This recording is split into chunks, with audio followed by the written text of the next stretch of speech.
avril 2020. Depuis plusieurs semaines, le monde a changé d'apparence et il nous est désormais difficile de garder les yeux fermés sur sa réalité.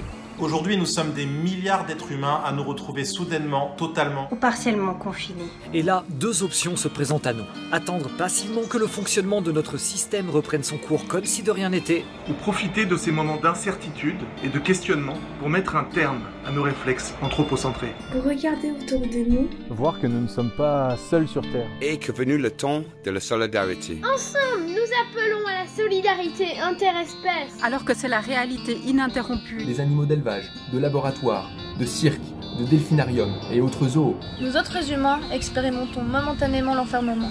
Eh bien, confinés de la naissance à la mort. Entre les barreaux d'une cage ou dans les halles d'engraissement, les animaux souffrent. La science et le bon sens prouvent pourtant qu'ils sont des êtres sentients, dotés d'une personnalité propre. Par ailleurs, des études scientifiques récentes mettent en évidence un lien évident entre l'élevage industriel, l'atrophie des espaces de vie, la chute de la biodiversité et l'émergence de pandémies telles que celles que nous affrontons en ce moment. Ce que l'on appelle des choix personnels implique des conséquences dramatiques pour l'ensemble des êtres sensibles. Sachant cela, et en cette période charnière de l'histoire, nous avons l'opportunité de faire preuve d'empathie, d'apprendre à cohabiter avec les autres espèces animales, en leur redonnant un territoire légitime. Certaines espèces ont pu, depuis notre confinement, reprendre un peu d'espace.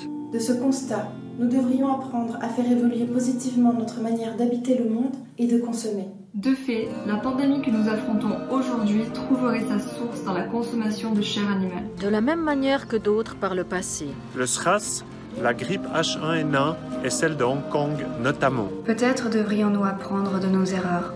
Enfin. Développer un regard critique sur le monde tel qu'il est construit.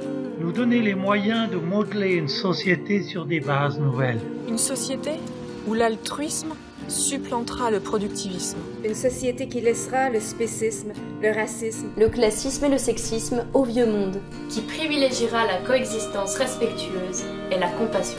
Alors faisons de notre confinement l'opportunité idéale de renverser ce système qui détruit la vie sur Terre. Le Covid-19 a prouvé à nos gouvernements, comme à tout le monde, qu'il était possible de procéder à des changements radicaux pour préserver la santé humaine. Et c'est encourageant, mais pas suffisant. Dans cette dynamique, il va falloir que nous trouvions des moyens de soigner et de nourrir les êtres humains sans causer de souffrance à autrui. Et en nous préoccupant sérieusement de la santé et du bien-être des autres que nous. La bile d'ours, comme prétendu remède contre le coronavirus, n'est pas une solution.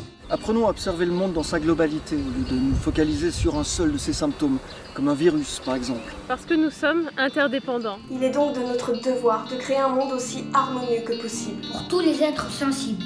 Pour eux, avec eux.